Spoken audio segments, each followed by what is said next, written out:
The number 10 draft year of all time, 1996. Number 10. With the first selection in the first round, the New York Jets select Keyshawn Johnson, wide receiver, Southern California. And the Jets have just won the Super Bowl. People are all swooning for the SC Golden Boy, and then immediately things get sideways when he's the second best Jets pass catcher behind Wayne Krabet. It's like a family vacation. It starts out good. As soon as you drive, and then someone's got to pee, and then your father's hand comes over in the back seat, and someone's getting hit. Even though Keyshawn never lived up to the hype, our number 10 draft was the best year ever for wide receivers, leading the way with Hall of Famers Marvin Harrison and Terrell Owens. I see you, bro. I told you. They hate to love me. The wideouts taken that year combined for 29 Pro Bowl appearances and have outpaced the next closest receiving class by more than 1,000 receptions and 10,000 yards. What a great grab by Horn. I remember Joe Horn because he was the first one to have the stupidest celebration ever when he pulled a cell phone. And I think it was a StarTAC. Do you remember the StarTAC? They would have been better off with a telegraph. Good draft in Baltimore, 1996. The Baltimore Ravens select John Ogden, tackle, UCLA. Ray Lewis, linebacker, University of Miami. Get off the field! The Ravens did something that's only been done one other time. Draft 2 Hall of Famers in the first round. That'll never happen again. I got him with a nice little rib shot. I think that should have been a walk-off for Ozzie Newsome. I would not stop talking about it, ever. I know we were talking about deep dish pizza, but did I ever tell you about the time that I drafted Jonathan Ogden and Ray Lewis in one draft? How about getting Brian Dawkins in the second round? B-Dawk. Best safety ever to play for the Eagles. I'm like Michael Jackson before he went crazy. Yes, sir. I'll be there. I'm going to be there every time. It's intercepted by Dawkins at the 40, 45, 50, 45, 40. Brian Dawkins is going all the way in for a touchdown. The linebackers that came out of this draft, these guys were the cornerstones of their defense. Zach Thomas. Picked off by Zach Thomas. He's going to go in. Touchdown, Miami. Brewski was in this draft. What is better than yelling Brewski? It's the most American football thing you could do. Brewski! Now, as great as the receivers and linebackers might have been, the quarterbacks, not so much. The talent was so thin at the position. 1996 was one of the rare years when a quarterback wasn't selected in the first round. Watch out for discrediting Spence Fisher's career, okay? Because that's a little unfair. The first quarterback to come off the board was journeyman Tony Banks in round 2. Throws far sideline. It's intercepted. Whoever pulled the trigger on that, man. Wow. Wow. Wow. 96 has got to be way higher because not only do you have 5 Hall of Famers in there, not only do you have some of the greatest wide receivers ever in there. He caught it! He caught it! Terrell Owens! But Adam Vinatieri doesn't even get drafted, and he's going to be a Hall of Famer. Patriots win in overtime! This is total quarterback bias here. You guys have it buried at number 10. It's ridiculous. The number 9 draft year of all time, 1971. Cliche says the NFL is a passing league now, but it seems back in 1971 they put a high premium on the quarterback position as well. I love the quarterback balance of that group. You had about 6 guys who I think you could either say were decent starting quarterbacks all the way up to some of the best. Jim Plunkett goes first overall. Then you have Archie Manning, Dan Pastorini. You had Joe Theismann. You had Ken Anderson. And then you throw on Lynn Dickey. Dickey, Lynn. Quarterback Lynn Dickey was an outstanding performer and leader. And this is obviously a top 10 draft class. The 1971 drafts had 3 quarterbacks taken with the first 3 picks. That was the first time that ever happened. Jim Plunkett went to New England with the first pick. Archie Manning went to the Saints with the second pick. And Dan Pastorini went to Houston with the third pick. Interesting career trajectories for all 3 of these guys. Jim Plunkett, the late bloomer. I think Patriots fans probably look at him and say he was a bust, right? But he goes on to greatness in Oakland and L.A. Jim Plunkett climaxing as great a comeback as sports has ever witnessed. Was an unlikely Super Bowl champion and an unlikelier 2-time Super Bowl champion. Jim, congratulations on another Super Bowl triumph. Archie Manning went to the Saints, of course, and ended up being a fantastic quarterback. Manning is the consummate quarterback, possessing the knowledge and touch to split defensive zones. Archie Manning was a winning quarterback in every sense except his win-loss record. He was running for his life, and this was a 10-year career in New Orleans. And then Dan Pastorini went to the Houston Oilers, which was a good team. Pretty pass from Dan Pastorini. What a great touchdown. The only problem was they were in the same division as the Pittsburgh Steelers, the dominant NFL team of the 1970s, so it was tough for him to break through. The Steelers always had great drafts in those years, but that was a particularly strong one. The Steelers came away with the foundation of the Steel Curtain. 1971 saw the Steelers grab Dwight White, Ernie Holmes, and future Hall of Famer Jack Ham. Let it go, Jack Hammer! It seemed like they were the only team drafting. Ham wasn't the only Hall of Famer drafted in 1971.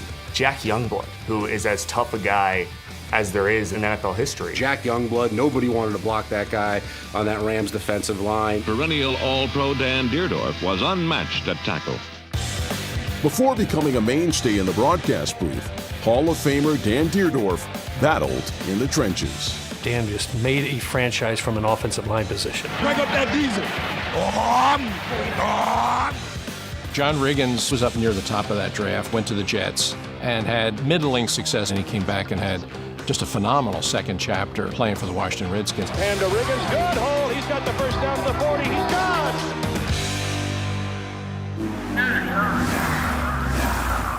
Look, there's a couple of things to look at. Number one, you get Joe Theismann's perm with Ken Anderson's mustache. Those two follicle features alone, I think, make this an immortal class. The number 8 draft year of all time, 1967. The 1967 NFL Draft. Yeah, great Hall of Famers drafted, but Steve Spurrier was drafted 3. Well, it was a dying trail. But it goes from bad to worse. Steve Spurrier drafted 3 overall. I think we got to toss out 1967. Bubba Smith was a hell of a first overall pick. With the strength of a tiger and the arms of an octopus, Bubba became a holy terror to the enemy. The guy's a beast. I mean, physically, he was enormous. I don't think anybody thought they could block Bubba Smith. They would start saying, kill Bubba, kill. Kill Bubba, kill. They wanted to kill him. Blanda looks downfield. Bubba's got him! I remember Bubba Smith as much for his acting as I did for his football prowess. I had my own way of tackling. I used to grab the whole backfield. Then I threw guys out until I found the one with the ball. He makes the Police Academy movies.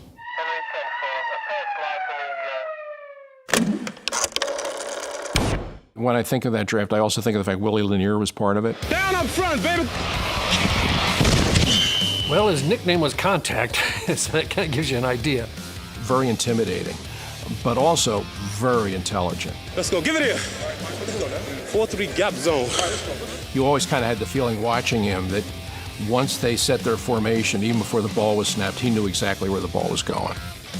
Alan Page, he's legitimately maybe the best to ever play his position. Alan Page, number 88, whose performance in 1971 earned him the honor of being the first lineman ever to be named the most valuable player in the NFL. Alan Page. Leaving aside his talent as a football player, he's a Hall of Fame judge. Ken Houston, the rookie who was listed as the 214th draft choice, proves that sometimes you have to dig deep to find gold. Kenny Houston is the greatest strong safety in history. Great at every facet of his game.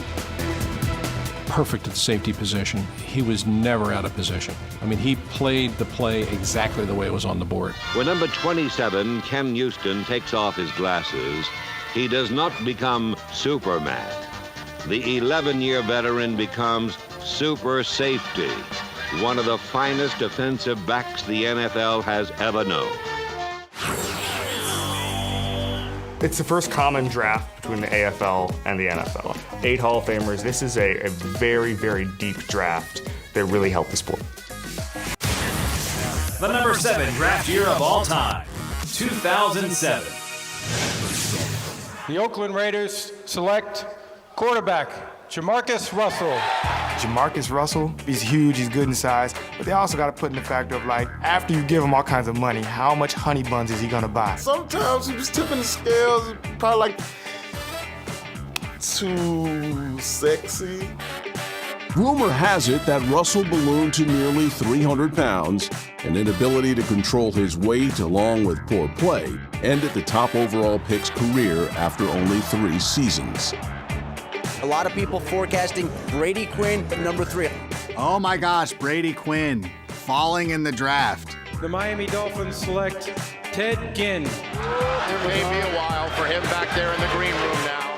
Quinn was finally taken by the Browns with the 22nd pick, but he never became the franchise quarterback Cleveland needed.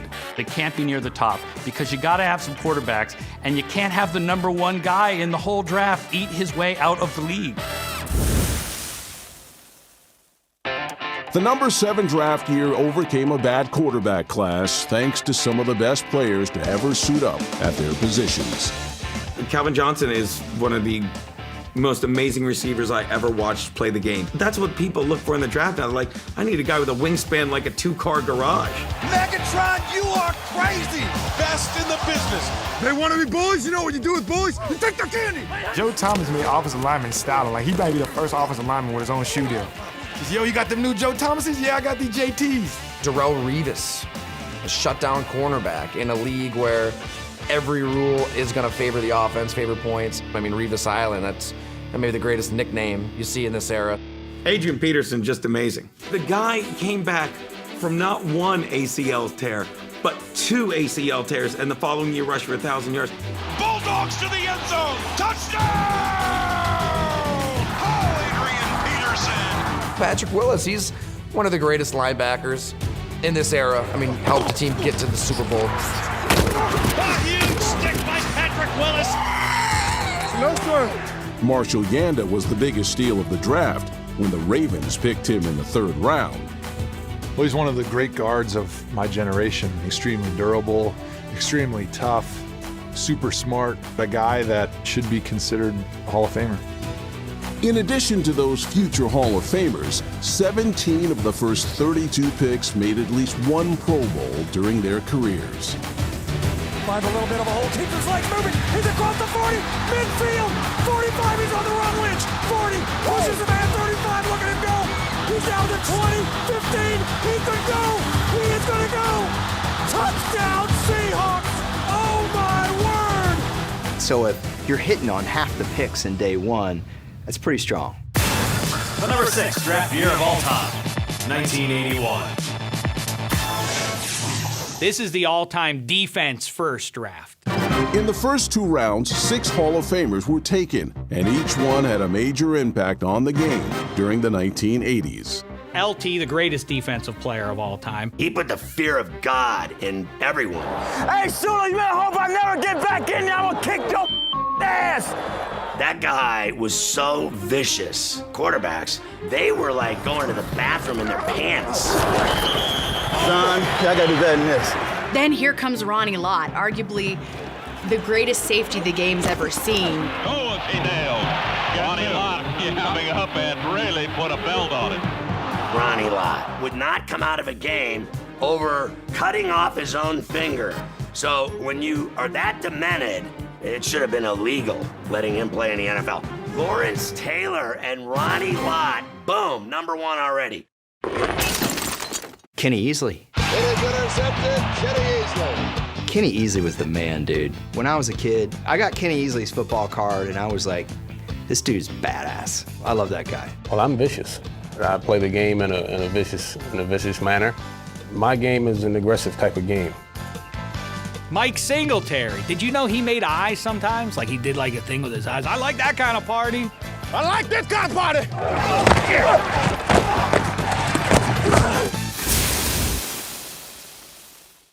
Ricky Jackson, the Dome Patrol. He was the first guy that I remember not wearing thigh pads so that he could run faster. And he's not lacking confidence. I think he probably thinks he's good for 6.5 sacks now. On defense, Howie Long played with skills and intensity that would make him the year's most honored lineman. I don't know whatever happened to that guy or if he ever had any children or anything, but I do remember that he was very good at football at one point in his life. Is he explosive or what? The lone offensive Hall of Famer was Russ Grimm. Grimm, along with fellow 81 draftee Mark May, became key cogs on the Redskins' renowned Hogs offensive line. This group has fans in the stands dressing up. Grown men dressed like pigs in women's clothing. Usually last call at a bar, I'll be, a little desperate. Oh, we're talking about something else, the guys with the nose on.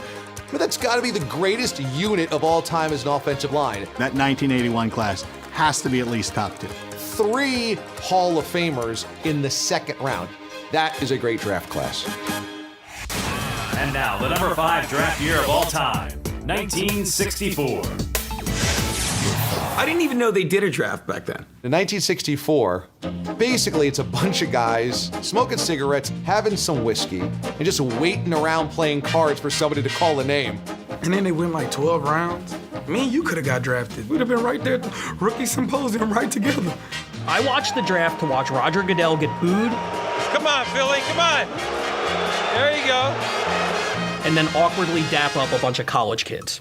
And it didn't have that. So to me, this draft doesn't belong on the list. Hit! 1964 produced 11 Hall of Famers, most of any draft in NFL history. Some of the standouts include Paul Warfield, Paul Krause, Charlie Taylor, Leroy Kelly, and Carl Eller. I mean, Carl Eller was a huge part of those Vikings teams that made 4 Super Bowls. Jim Marshall's the more famous one, but Carl Eller was probably a better defensive end. I gave him a good lick over there, too. Yeah, I gave him a good lick. 64 even had a great special teamer. Pete Gogolak, taken in the 12th round, changed the sport as the game's first soccer-style kicker. The 1964 draft is also noteworthy for some of the coaches it produced. Monty Kiffin was one of the top defensive coordinators in the NFL for a long time. We're going to win the Super Bowl! Howard Mudd, one of the best offensive line coaches of the modern era, and a Hall of Famer, Bill Parcells, was drafted in the 8th round by the Detroit Lions as a linebacker out of Wichita State. Unfortunately, the top overall pick is one that has faded into obscurity. Is it like Bart Starr? I got it. Moses. I don't know. What do we got? Dave Parks. Oh, yeah. The famous Dave Parks. When you play the 49ers, you try and shut the lid on Dave Parks and hope for the best. Although forgotten, Parks was talented. In his second season, he caught 80 passes for over 1,300 yards and 12 touchdowns. Nobody reached those levels for another 16 years. Our number 5 draft may not be the number 1 draft of all time, but it is the longest, taking nearly 22 hours to complete. 22 hours for one draft? That's insane. 8 hours for the first round. It's a good thing it was in a hotel ballroom because you had to go upstairs and go to sleep. Oh, so it's like it is today. Like how we get together, pick the guy you like, and let's go. It took the Cowboys 6 hours to pick Hall of Famer Mel Renfro because they were waiting for a medical report. Could you imagine? Right, we're on hour number 5 of the Cowboys pick here. And, let's go back over Mel's best available. Mock Dallas's methodical approach if you want, but it also enabled them to land Hall of Famers Roger Staubach and Bob Hayes. Eventually, that trio helped transform the Cowboys into one of the NFL's best teams.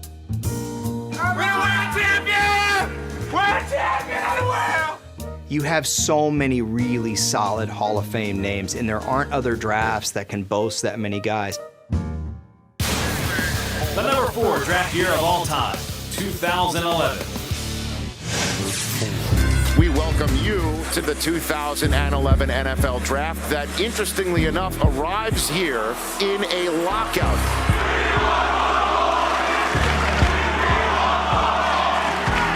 I agree with you.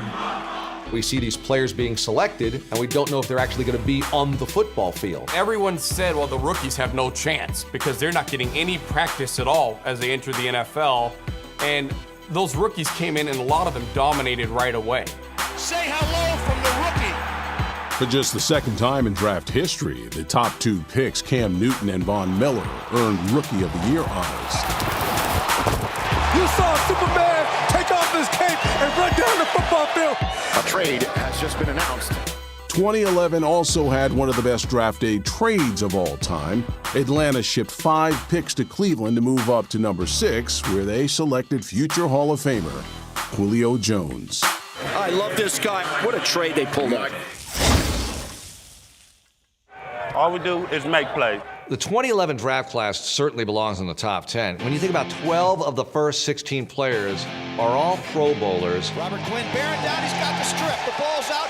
He's going to score. 7 of the first 11 names are going to the Hall of Fame. Cam Newton, Von Miller, Patrick Peterson. An incredible pick by Peterson. Tyron Smith. J.J. Watt. Watt has a sack. His second of the game. Julio Jones. A.J. Green. A.J. Green, he's a remarkably gifted athlete. Goodness gracious. That list right there is phenomenal, man. The 2011 draft wasn't perfect. After all, the Ravens missed their first pick. We're sort of in limbo. That Baltimore may have passed. I don't know. We're trying to find this out. They're like on their phone playing. What was that? Oh, that was our pick. The Chiefs alertly jumped in to make their selection. The Kansas City Chiefs select Jonathan Baldwin. Oh. Okay. Anybody want Jimmy Smith? He's still on the board. The Baltimore Ravens select Jimmy Smith. Jimmy Smith is the guy, I guess, that they wanted anyway, so no harm, no foul. Everybody say he was our guy all along. Our number 4 draft was also lacking in the quarterback department. Christian Ponder, Blaine Gabbert, and Jake Locker. Oof. With so many QB busts and the lockout marring the event, is the 2011 draft still top 5 material?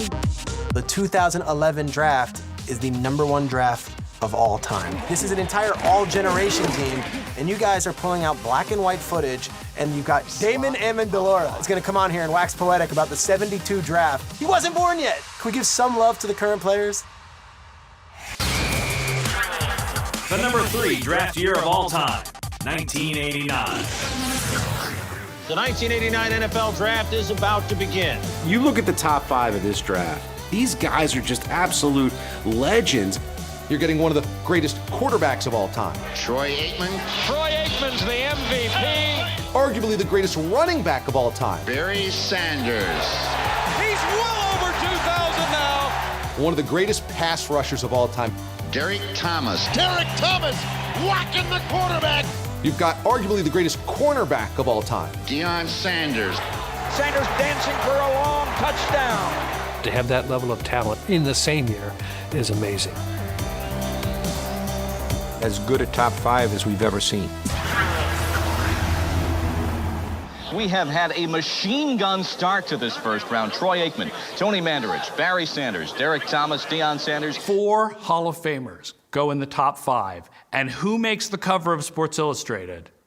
The one guy who doesn't make the Hall of Fame, Tony Mandarich. Mandarich was the one. He was this freak of nature. I mean, ridiculous size. Just like Troy Aikman, he was a no-brainer. This guy's going to be a great NFL player. We have not seen anything like Mandarich. This guy is 305 pounds and runs just about the same speed that I ran when I came out of college. So this guy can play football. The incredible bulk, the incredible bust. He was the second player taken in the whole draft and said he was going to do this and going to do that. He didn't do anything. When you consider who he was surrounded by, probably the worst pick in NFL history. 1989. is famous for Tony Mandarich being a bust, but then you start going through the guys that made it. Guys like Andre Rison had really solid careers. Let's go, Rison! Rison's got it! Touchdown! What a great catch by Andre Rison! Eric Metcalf, running back, Texas. Eric Metcalf, he was very good as an all-purpose player. He was an explosive guy. Touchdown, Eric Metcalf! Oh, hey, wait a minute. We can't leave 89 without talking one dude. Steve Atwater, man. Showtime, baby, showtime in the Mile High City! He just lights up guys.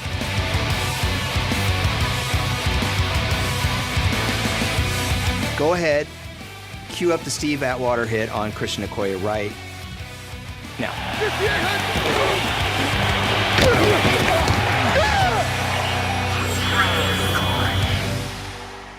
I could make the case that the 1989 draft could be number one.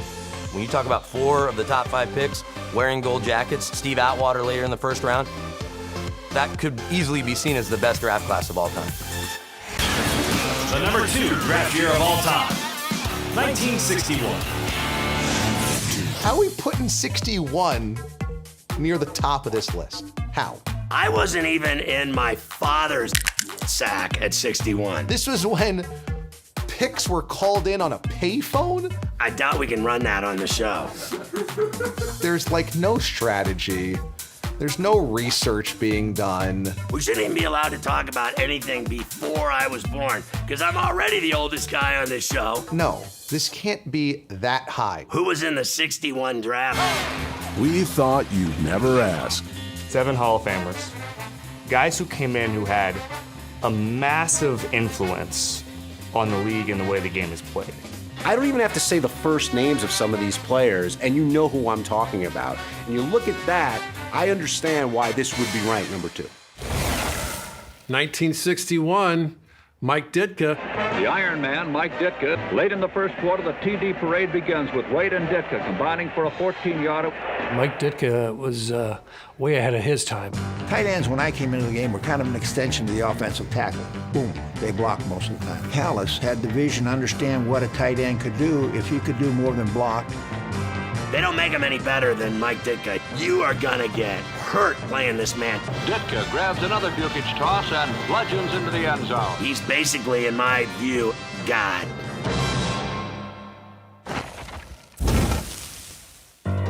Bob Lilly was a blue-chip pedigree defensive lineman that the Cowboys drafted, and Lilly proved to be everything that they thought he was going to be, and then some. I think Bob Lilly is the greatest defensive tackle ever. That's right!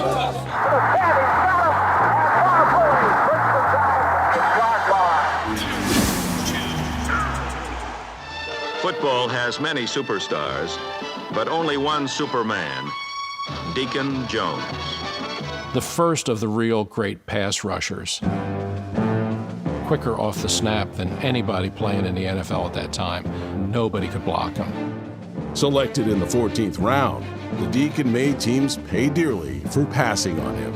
And Deacon literally put the fear of God into whoever he played against. I'm gonna kill that mother tonight. And that was my whole approach in the game. I wanted to put as much fear into his heart and as much pain on his back as I possibly could. And Dave Jones is in to drop him. He's the first player ever that they put his nickname on the back of his jersey. That's when you know that you're like better than everyone else. Even Jesus finished second to Deacon Jones. There's another one in 61, though. There's a really good quarterback in this class. Who the is 61? Oh, Fran Tarkenton. The elusive Tarkenton sometimes finds himself in a jam, but he calmly gets out of it like an old pro and makes the Bears wish they had stayed home today. Tarkenton's kind of forgotten when people have the conversations about the great quarterbacks. The term scrambling really kind of started with Fran Tarkenton. By this time, defensive linemen have lost 5 pounds, the defensive backs have added a half dozen gray hairs, and Coach Norm Van Brocklin may be sprouting an ulcer. I was always distressed when I saw quarterbacks when their protection broke down just to give up, and I just made up my mind when I got up to pro football that I was not going to give up on the play ever. More heroics by Tarkenton, and Francis responds with more scrambling. At the time that he retired, he went out with all the records, yards, completions, touchdowns. Tarkenton's record-breaking 291st touchdown pass.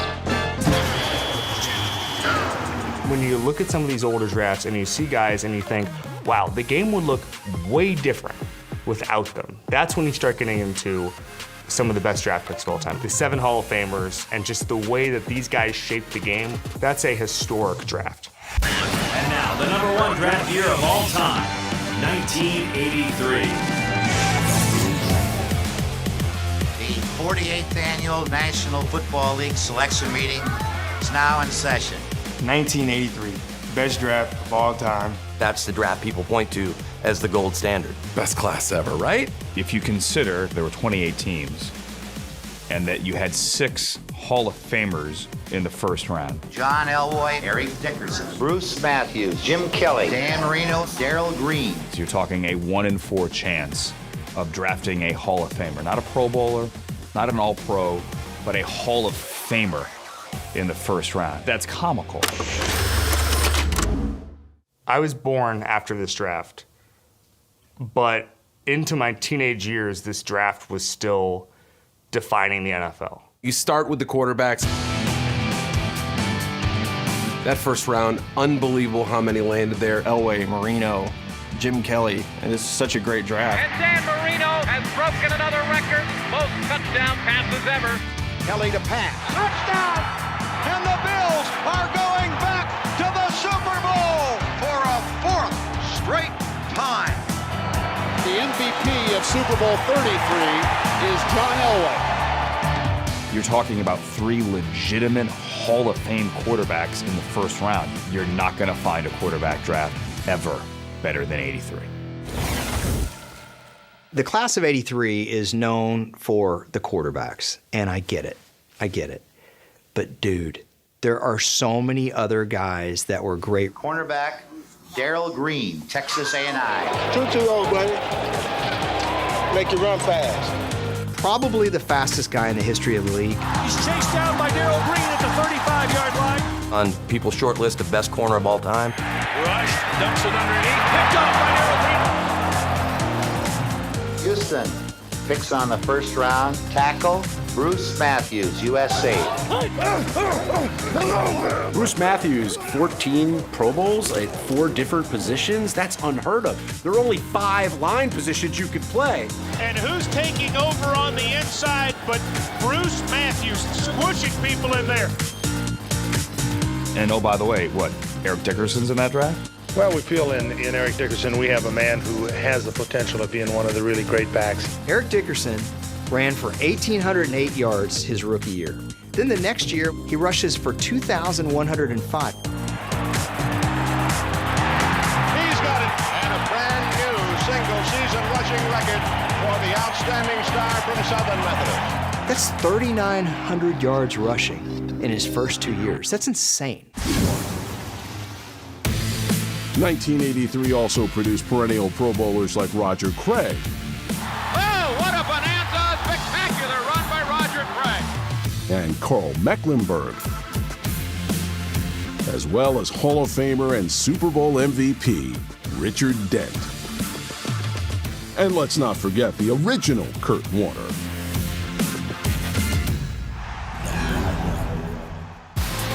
Having those Hall of Famers, the guys who shaped football for 15 years, great play in there. I think that's what makes 83 so good. The most influential draft without the passing boom of the 80s that was brought about by this draft, the NFL is a very, very different place. We will never again see nearly a quarter of the first round end up with a gold jacket in Canton.